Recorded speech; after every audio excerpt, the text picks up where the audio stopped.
What's up, guys, and welcome to the Level Health Podcast.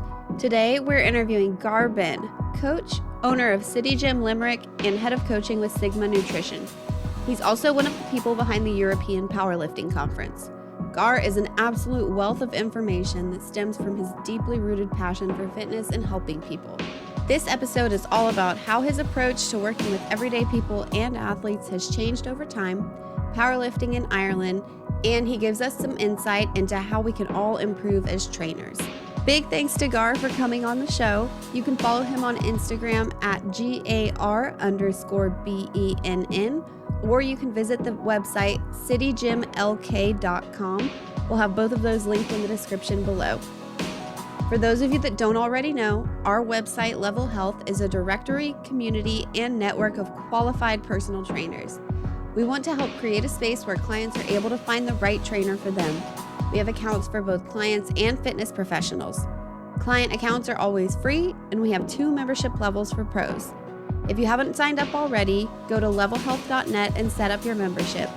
Thanks for listening. If you have a second, we would love it if you gave us a rating and review so that our podcast and the professionals we interview can get more exposure. You can also subscribe so you don't miss out on any of our new content. Thanks, and we hope you enjoy the episode. So actually, I was introduced to you on that Sigma Nutrition episode. And for those who are not aware, Danny and Alan are absolute legends in this space, just pushing this field forward significantly, the nutrition specifically. But they're a great resource for a lot of people. And you're the head of coaching at Sigma, you said? That's right. So yeah, first of all, Danny and Alan, I cannot get over the volume of content that they put out and the quality they keep with it. It's actually insane because Danny works here in this office with me, and every day I get an email or I see him typing up something. I just don't know how he keeps going, if I'm honest, man. That's the two of them are absolutely insane. He's getting his PhD right now. Did I hear that correctly? That's right. Yeah. I think he'll be finished. I think he mentioned to Dan that he'll be finished in December or January. I can't remember which one, but yeah, he's pretty close to finishing, man. That's crazy. Their podcast is a must listen for me. I'll skip some episodes if it doesn't seem interesting to me, but man, we live in an awesome time if you want to take advantage of it. You have the access to all the information in the world if you want it. So it's about filtering, and it's great to have people like them that we can rely on to put out good information that I know if I listen to it, I'm going to be a little bit smarter, a little bit less wrong than I was when I started, versus some people you have to try to decipher whether or not what they're telling you is true. But I was immediately interested in that episode because I saw that it was coaching practices, and that's the biggest thing I think that's lacking from a lot of people, because the kind of nitty gritty stuff, the physiology, the biomechanics, that kind of stuff, it's not easy to learn all of it, but it's easy to learn enough about. But I think it's too easy to neglect the coaching aspect of things. So that's really what I wanted to ask you a lot about today. I'm sure we'll get into your approaches to strength athletes, your approaches with the general population, things like that. But before we get started, can you just give us a little background on who you are and why you do what you do? Sure. So my name is Gar Benn. I'm the owner of the lovely gym we're currently sitting in, which is CityGym Limerick. I'm also the co-founder with Danny Lennon of the European Powerlifting Conference, the owner of Titan Ireland, which is a powerlifting apparel system. I'm the head coach at Sigma for Sigma Nutrition. And also in recent times, I've teamed up with 2 very cool dudes, Ben Escrow and Omar Isaf. And we are doing elemental formulations, they're supplements from Ireland to Europe now. So that's pretty cool. Yeah, that may be the only supplement brand I'd recommend to people. That and Legion. I have good faith in Legion as well, but yeah, we don't have those here either. Unfortunately, Ireland is we don't have a lot of variety here, man. We don't have a lot of choices. In particular, we don't have anything that's batch tested. So it's great that these are here now, especially after Brexit, because the few choices we did have, we no longer have access to. Interesting. The UK has just kind of blocked us off. So now we have something again. Yeah, so you're just getting black market supplements, or what was the deal? How were you getting them before now? Well, from the UK, when it was open for trade, when it was in the EU, there was lots and lots of choice. And because the UK is obviously so heavily populated and has such a good manufacturing background, that's where everyone's set up to ship to Ireland and to Europe on either side. Gotcha. But now, because they've exited the EU, they're now kind of locked away, and both sides, Ireland and the EU, we can't get anything. So that's where we step in. Very good move. Yeah. Yeah. It's working well so far anyway. It's only week 1, but it's been a good week. That's good to hear. So basically then we were kind of saying how I got into all of this.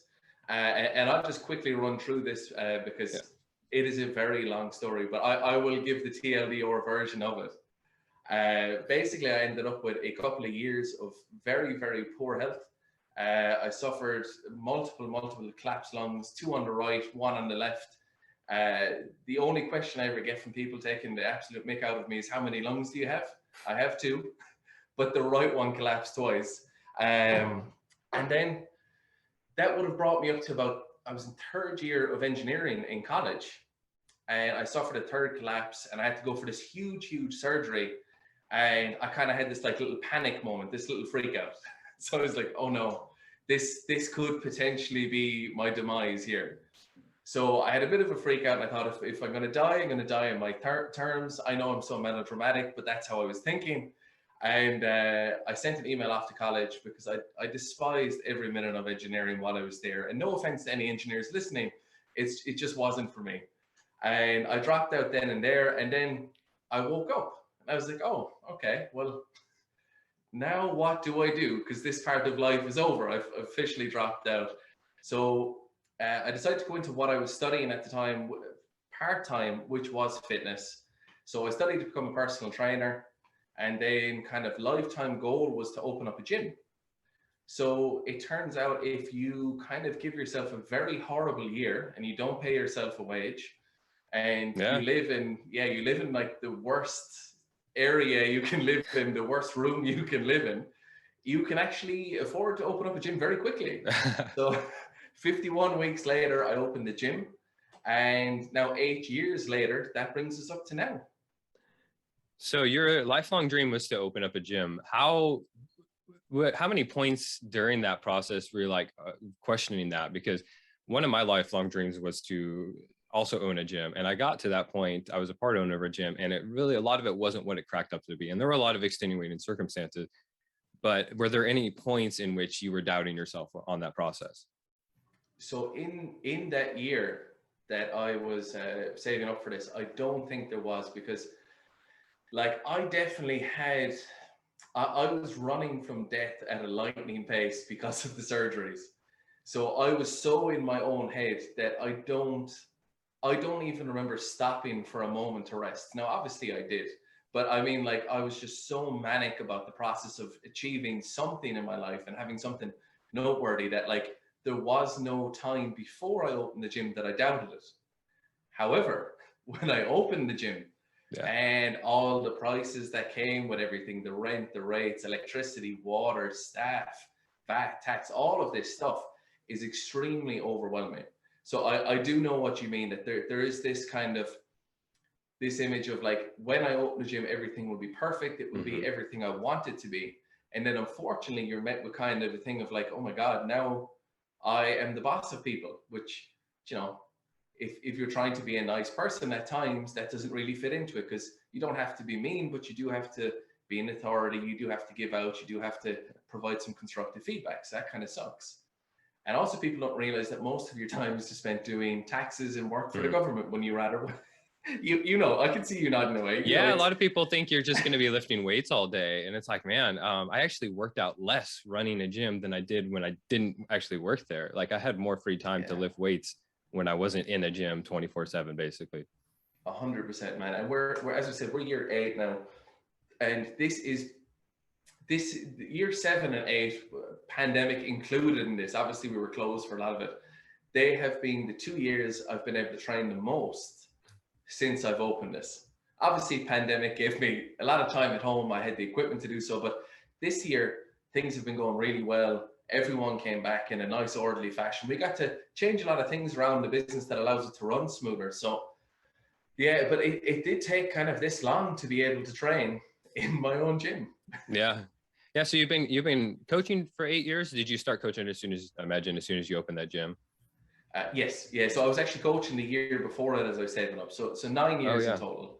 Yeah. Excellent. So you've had quite a bit of time to kind of evolve your approach. And I heard a little bit of that on that podcast that you did, and really just, it seemed like you made some of the same discoveries I did of things like motivational interviewing, acceptance and commitment therapy, things like that. But I'm interested to hear, how has your approach to coaching both athletes and general population, how has that changed over time? Yeah, so in particular with those two courses, because I did the same as yourself, the motivation interviewing, then ACT therapy, and I'm actually just finishing off the last module of ACT therapy for trauma, which was just something more of interest for me, more than I think that would be something applicable to coaching. But with all of this, rather than the kind of methodologies that are in them, the one thing it has taught me is to approach kind of conversations and people differently, you know? Like, Yes. yeah, rather than just kind of assuming things, which I think I was most definitely guilty of before. Like, you would just kind of assume something, you would write programs or nutrition protocols based on assumptions that you make. Kind of the stuff I talked about in the Sigma podcast was more of like a collaborative effort, right? Yes. Like trying to see, okay, well, what fits into your life? You know, if I'm planning a 5-day training week for some powerlifter here, and they say to me, that's great that you've done that, but I can only do 3 2-hour sessions because I have kids and a job. Well, that's not really optimal for them. So it's more so just having the correct conversation right at the very start so that things can go smoothly from there. And then also when we check in, ensuring that the same kind of thing is done over and over and over to make sure, are we moving in the right direction at all time? That's kind of been the coolest thing for me throughout all of those different things that I've learned. What are some things that you look back and you cringe at? And honestly, a lot of it, for me personally, I'll give you some examples. A lot of it has been the way that I spoke in absolutes, like you were saying about the tools from motivational interviewing in terms of being able to have a conversation.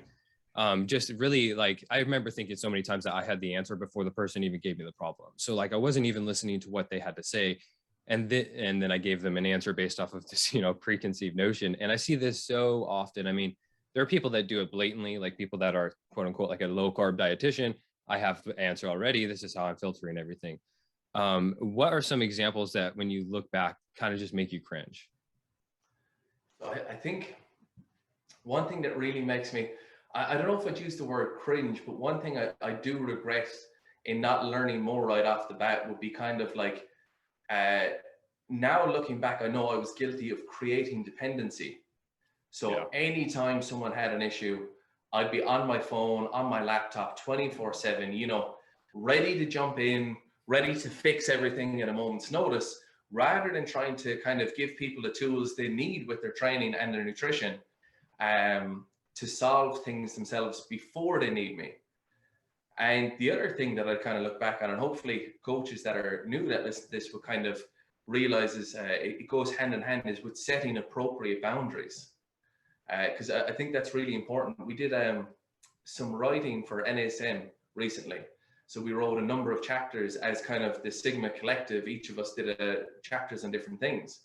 And in one of those in the coaching practices, I actually put down this entire section that was like kind of really well received. Like the remarks around it from the reviewers said that this is something that we think all coaches should know, and it should be highlighted throughout the course somewhere, is that like setting your boundaries from day one is probably the most important thing. So like after you have this initial conversation, whatever way, is it in person, is it online, whatever kind of system you have for intaking people, do they know kind of the office hours? Do they know what an actual emergency is versus a non-emergency? And this could be something as simple as like an email. It could be a PDF sheet that you hand out to people, but it's just kind of saying, hey, I love you, thanks for coming on board, but this is how to do something appropriately. Don't call me at 12 o'clock at night when you're cooking eggs and you want to know, do you put pepper on it? Don't, you know what I mean? Like, these are appropriate questions. These are things that you can outsource somewhere else. So kind of setting boundaries. And I think the kind of two of those things will be the things I look back on and kind of, I suppose, cringe a little bit, kind of thinking of like, I was a martyr for clients rather than actually helping them. I was dying for them, which, that doesn't help anyone, right? Yeah, exactly. And that's kind of the most important point to touch on for that, because some people may be like, oh, you know, that's just my coaching style. And that's how I was for a very long time. Having people like message me when they're going out to dinner to choose between two meals, when it's like, okay, I need to be able to teach you the skills to make this decision on your own, because I'm not going to be there forever. And that's something that I always tried to instill in clients, is that I wanted to give them the tools to continue on. But like, it's almost hard to see that you're doing something that may be destructive to them when you are available to them all the time. And I think that, like you said, that's awesome that NASM is working with y'all. It's good to hear, because credential authorities haven't necessarily always been the most progressive, as to put it lightly. Yes. So that's phenomenal to hear that they're including your guys' information. Yes, so I didn't realize this, because I know Danny had been a speaker at two of their conferences in, it's either 2016, 2017 or 2017, 2018. Either it's a much of a muchness, but for 2 years he spoke at this conference, and there's like into 6 figures of people there. Like it's insane. And I kind of had that same thought pattern at the time. It's just like, oh, you know, there's kind of outdated information there. This is odd that they're asking Danny to be there, because obviously that's not his style. Anyone that listens to Sigma would kind of know that. And then when they approached us, it was kind of along those lines. It's like, hey, we got to put our hands up and say, we don't think we're up to date with everything. And we're rewriting 3 of our core courses. And we would like you guys, amongst like a lot of amazing other people, like there were some cool people that unfortunately I can't name, but there were some amazing people that worked on those projects in the other 2 main courses. And like I was, by the end of it, I was extremely impressed with what they've created. It was really awesome. And also, yeah. Can I just add, I don't get anything for saying that. Just I'm not sponsored. I don't get any kickback. Just I do think it's cool to see companies coming to the forefront of things, you know? No, we believe you. We believe you. So are you ready to do a 6-figure, I'm sorry, not 6-figure, as an enormous speech to people? Because it seems like if you wrote that chapter, you're going to be coming up next. How do you do a public speaking like that? Man, I don't know if I could do that, honestly. Like we run EPC every year, and that's like into triple digits with people. And even that I find intimidating. I don't mind, like I love podcasts. That's no problem for me, but I don't know if I could get up in front of like 100,000 plus people. That would absolutely terrify me. Yeah. Just use small words so you don't mess it up and everything like that. No, so and that's awesome, because clearly they aren't just looking for somebody with name recognition, because not to be rude to y'all, but there's certainly other people that they could have put that they could just advertise, hey, this is wrote our chapter in our book. And that shows that they're being kind of honest in their approach to progressing their materials that they're putting out to trainers. So that's good to see. For sure. Yeah. And I agree. Like we don't carry huge clout. Yeah. I think that's kind of a cool thing in another way, because we have a very focused crowd, which I think is awesome. But you're right. They could have picked like a really, really big name, possibly someone that doesn't have the credentials of like Danny or Alan. Like they could have done that for sure. And they probably would have sold more, but I think they're confident in their selling, and they want to be confident in the information they have, you know? That's great. Yeah, that's really good to hear. Your experience with MI specifically, like it's been super beneficial for me as well. Would you recommend coaches across the board get some degree of experience in that? Yeah, so kind of when I was reading through the email you sent me the other day, you were saying like kind of would you recommend learning this? Would you recommend kind of the courses or the books? And it's kind of hard to say. Those that kind of intuitively do this stuff already, what I've kind of seen is that they've reported back to me, because people have just heard these podcasts and they've actually ended up saying that they're more rigid because they're thinking too much now after learning, which was a very interesting point to make. So they've learned kind of like, you know, the way there's a layout to do things, and there's kind of ways that you can float between different things in MI. They've said they find they're too rigid now, and they've kind of lost the intuitive feel to conversations with clients. So just wanted to kind of put that up front, because I think that that's an interesting point, that if you intuitively connect with people and are more than likely positive, kind of, you might be all right. Yeah. But the opposite side is that I do think that probably all aspects in life, we need better communication. You know, coaches to clients, friend to friend, like me to significant other. We probably need better ways to construct conversations, because it's just not something we learn. And when you do learn this stuff, motivation interviewing, act therapy and stuff, and there's a multitude of different books and courses, all of a sudden you find that your life is like, it's far more enriched by conversations. Like you can just talk to people on a different level. There's no more like, how do I approach an awkward conversation? You literally have the tools to approach it without even realizing. I think that's quite cool, especially when talking with clients who are having a tough time. When talking with clients, even who are doing really well, and you're trying to figure out the words, how to double down on something, kind of the right line of questioning will have them more excited than ever. So yeah, like I would recommend it, but I want to throw in that little caveat at the start, just in case, you know?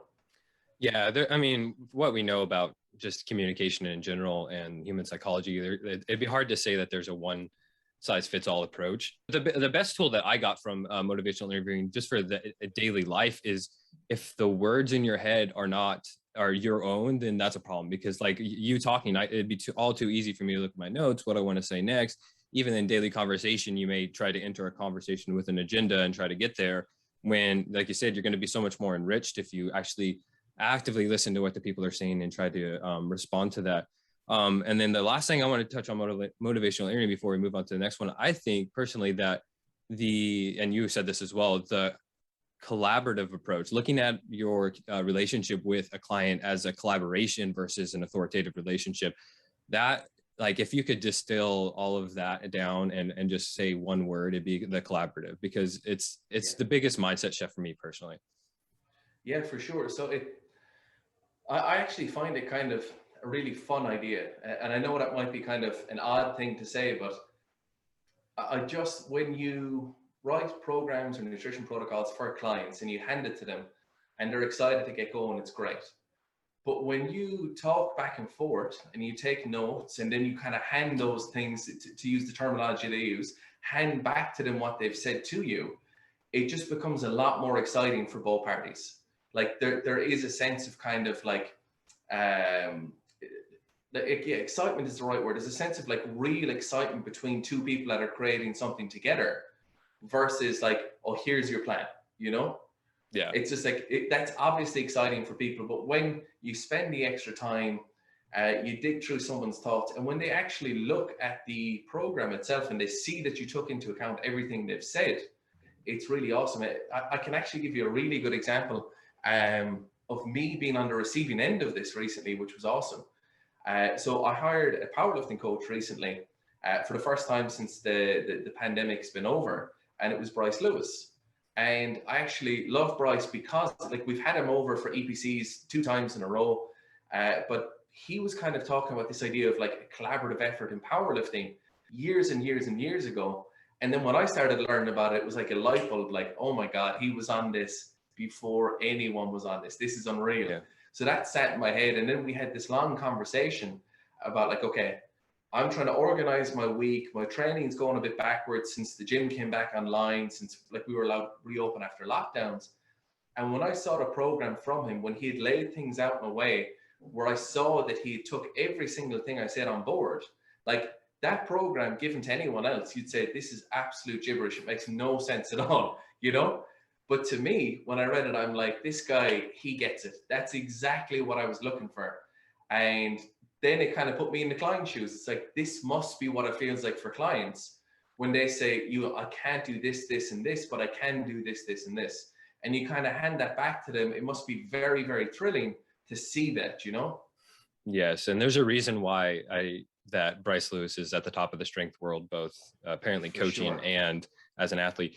I mean, you hear a lot of people talking about buy-in, coaches talking about how the importance of buy-in, and there's obviously an art and science to it, but I think if you go the collaborative route, like you're by default creating buy-in because they are bought into the process and creating it. So I think that, you know, again, the MI approach, that kind of collaborative approach may not be for every single person. Some people just need to be told what to do, but it's a big field that a lot of people are not tapping into. So I am interested to hear, how do you specifically foster a healthy and productive mindset around fitness in general? I think that as much as we both love fitness, lifting weights, things like that, it can turn bad for people. It can become a bad relationship. How do you go about avoiding that?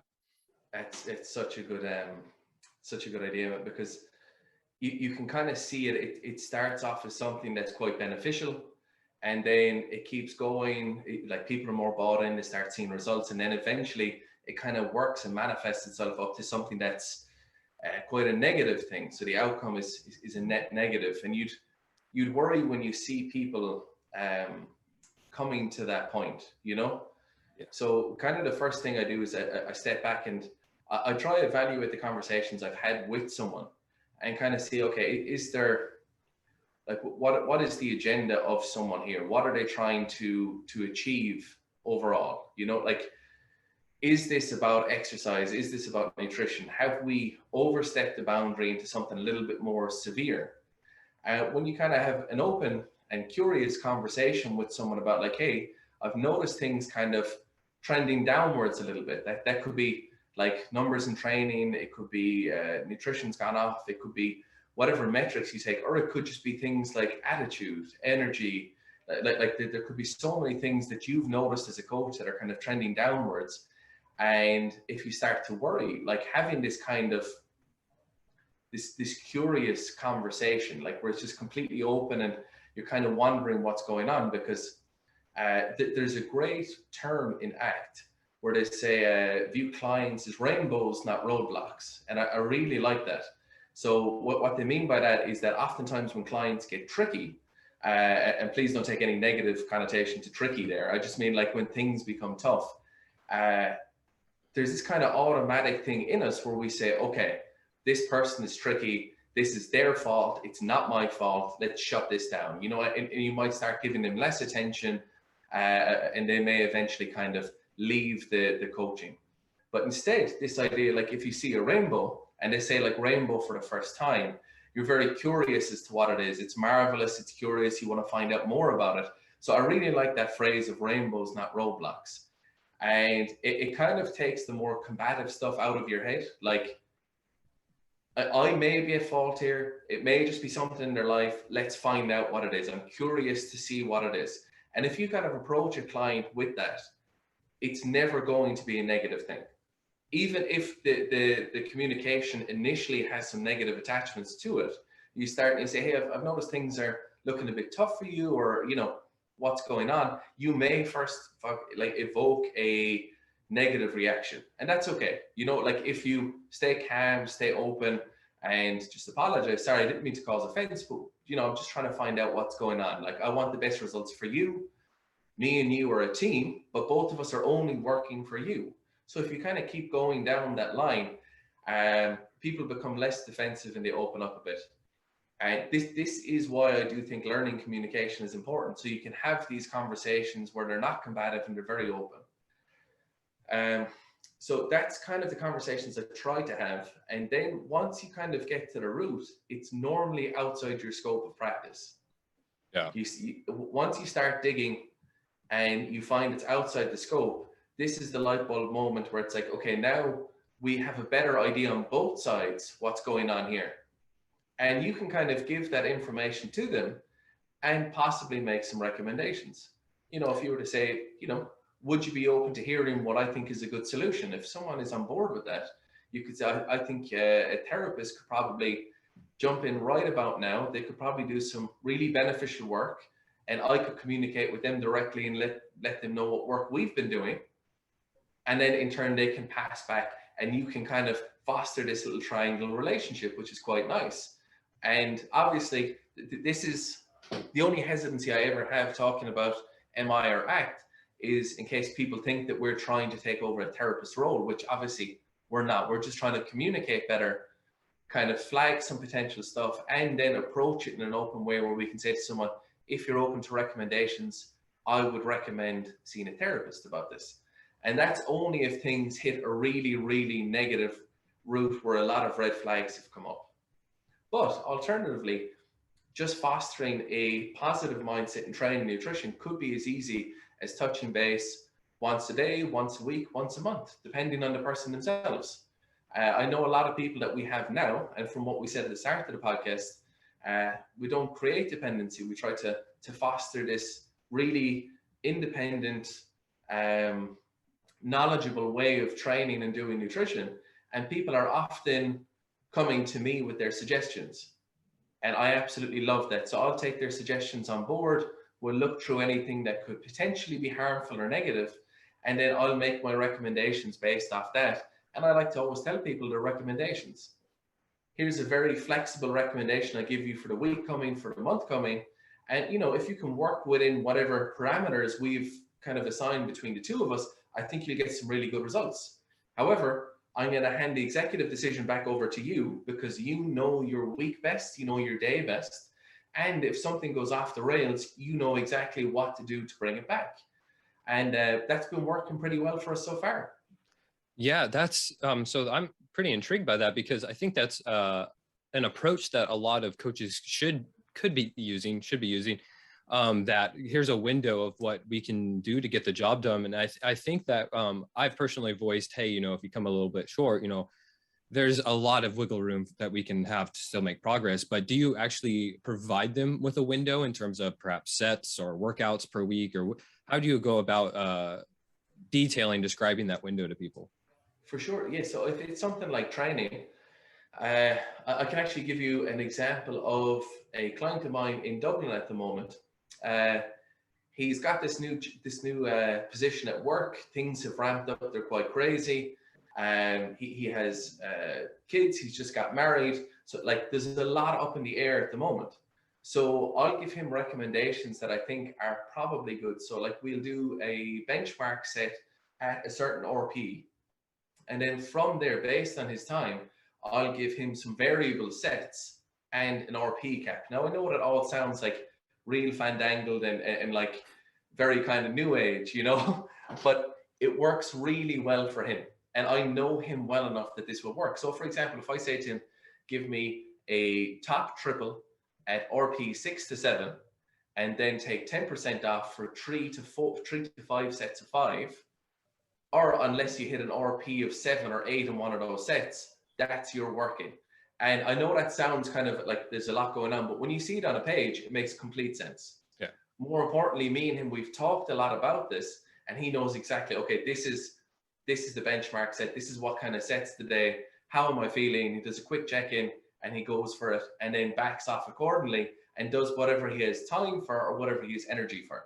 And that's kind of what we're getting at. That can be done in so many different ways, but that's just an exact example of something I've used with someone who has life up in the air at the moment, you know? Yeah, and just like we talked about with not giving the client the tools to do it on their own, you're kind of baking that into the process there, because you're allowing them or him, you know, and other clients to assess how they're feeling on any given day. And then what we know about you know, hypertrophy and strength development, you have a lot more wiggle room than I think we thought. I think that Yes. a lot of people think you have to be at an RP 10 to do anything in terms of adapting your body, but that's just really not the case. I wanted to go back just real quick to you were talking about you know, potentially sending people to a therapist, and I think that really a lot of specialists could be subbed in there.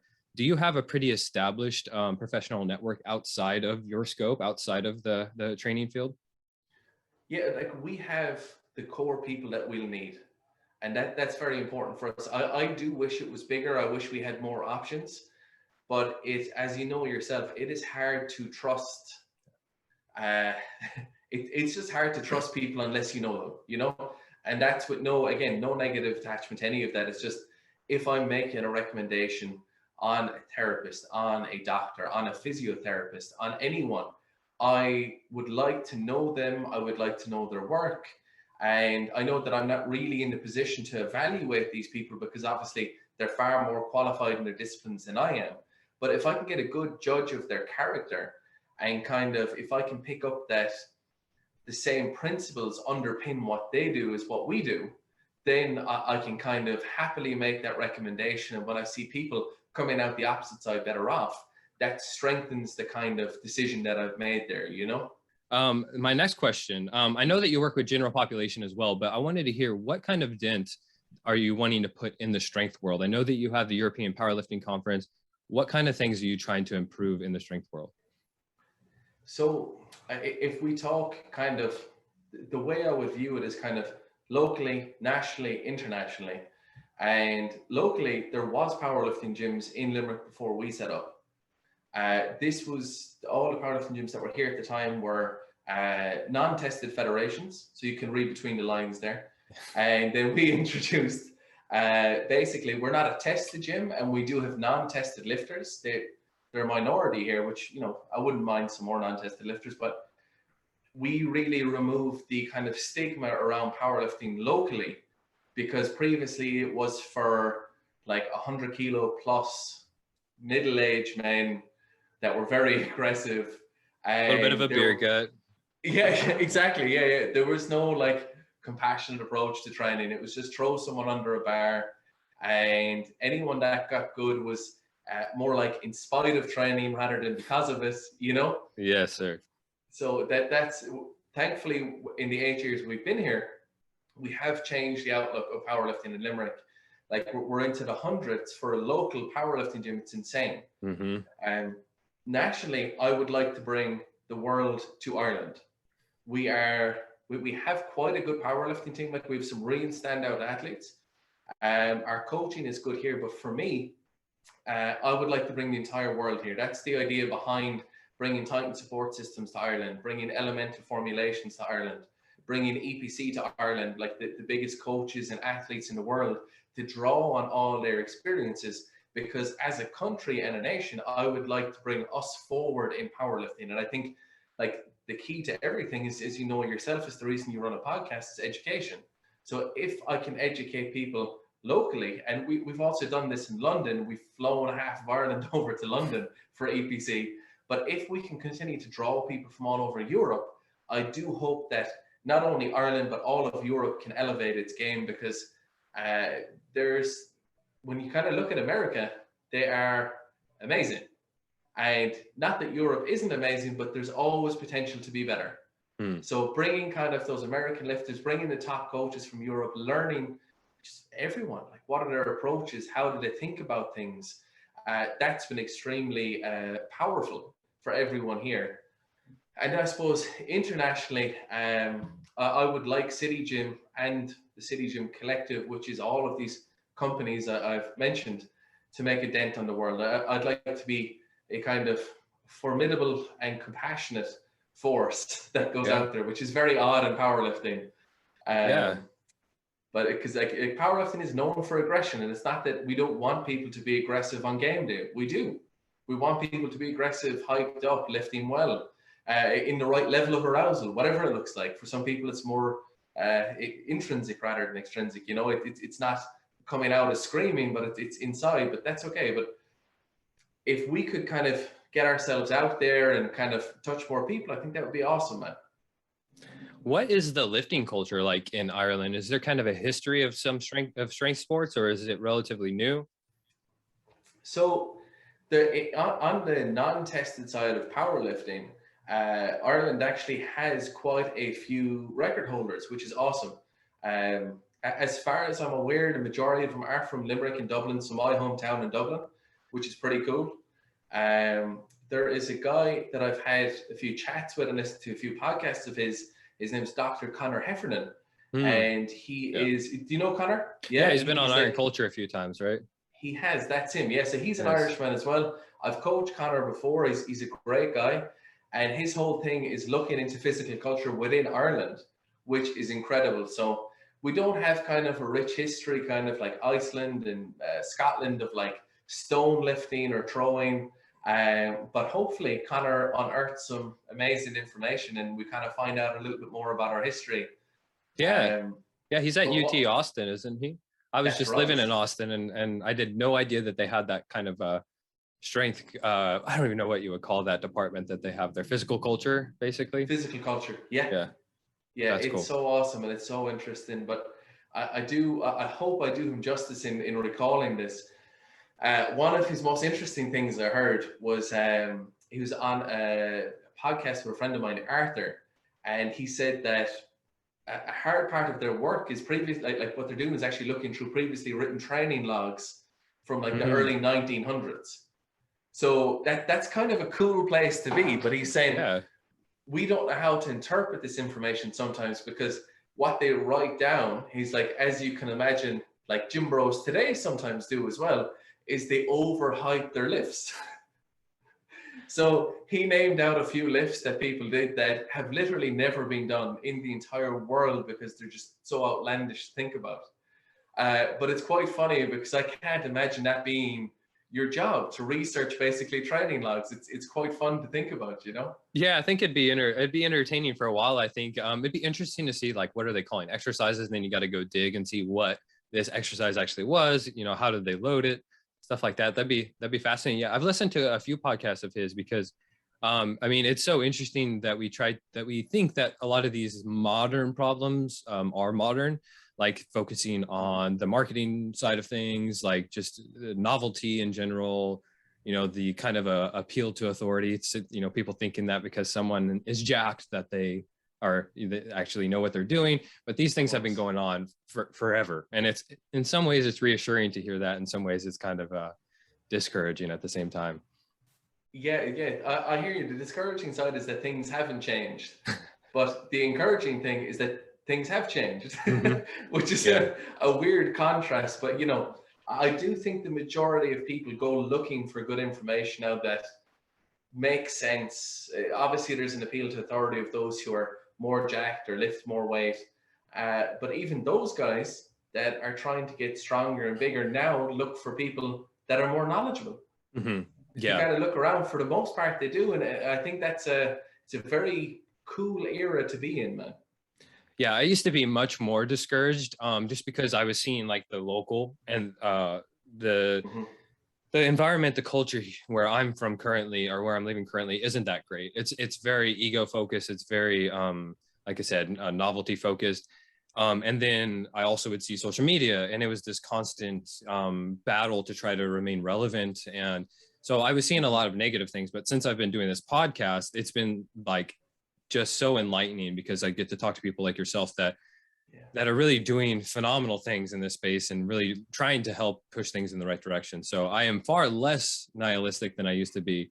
I promise you that. But it's certainly, I think if there weren't examples of it being done wrong still, I may have gotten discouraged trying to change things by now, because there are so many heavy hitters out there trying to do a good job that like things are moving in the right direction, but I think it's just a matter of time. For sure. To kind of piggyback on a point that you made there, I actually like the fact that there are charlatans out there. Mm-hmm. I really like it because if you think about, if you are fully sure that you're doing something good enough, that you're doing a good job, and you're fully sure that in your locality that others are doing a disservice to clients, that's a beautiful contrast for a client to look at, man. Yeah. You know, if they go somewhere because they're cheaper, or they've like 100% guaranteed results, or they've done some kind of trick to get someone, that's kind of a good thing, because they'll go there, they won't get the result that they thought, because it's obviously this like hyperbolic, built up, terrible thing. And then they'll go, well, where did I read that more well-balanced copy, that ad from before? And then they'll go, oh, these guys, this doesn't seem as extreme, but they've got like hundreds of 5-star reviews. They've got like not testimonials where it's only like people naked before and after, but like well-written, well put together testimonials. Also, there's nothing wrong with before and after photos. Just want to say that, but I mean, like, it's not just exclusively that. It's like people are writing in about how it changed their life, and things are structured differently, and it provides this lovely contrast, and that's what keeps people coming to you. So I know it's weird, but we need the opposite side, man. Yeah. As long as we're doing a good job, not bowing, stooping to their level, because it definitely can be, again, discouraging. I can't tell you how many times I sat across from a consultation with a client, and they told me about how they've been treated by past trainers. And it's almost like I'm having to some degree, apologize for personal trainers as an industry, because there is so much disservice happening. But you're right, like without that contrast, and I don't think that contrast is ever going to go away. I don't think that we can ever get away from people trying to take advantage of people. And, and it's not always, these people aren't always very absolutely malicious about their approach, but most of the time not. Yeah. Yeah, most of the time not. It's just a lack of education and a strong self-assurance that you're doing the right thing. So that's good to hear that other people have kind of the same mindset on that. So really, on that note, and the final question I wanted to ask you, And this is going to be a little bit deeper, but how do you feel that coaches in this space just generally can improve overall?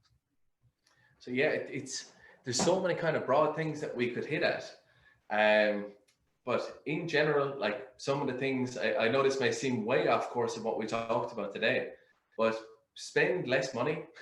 I know that sounds nuts, but it's like locally and nationally here, I see it's the big thing. People are consistently trying to show off buying things, like save your money, get to year 8, get to year 9, get to year 10, like reinvest obviously where it's necessary, but overall kind of put the money to things that are well worth it. You don't need the watch, you don't need the car, wait for the house, you know, because Yeah, I can see the face.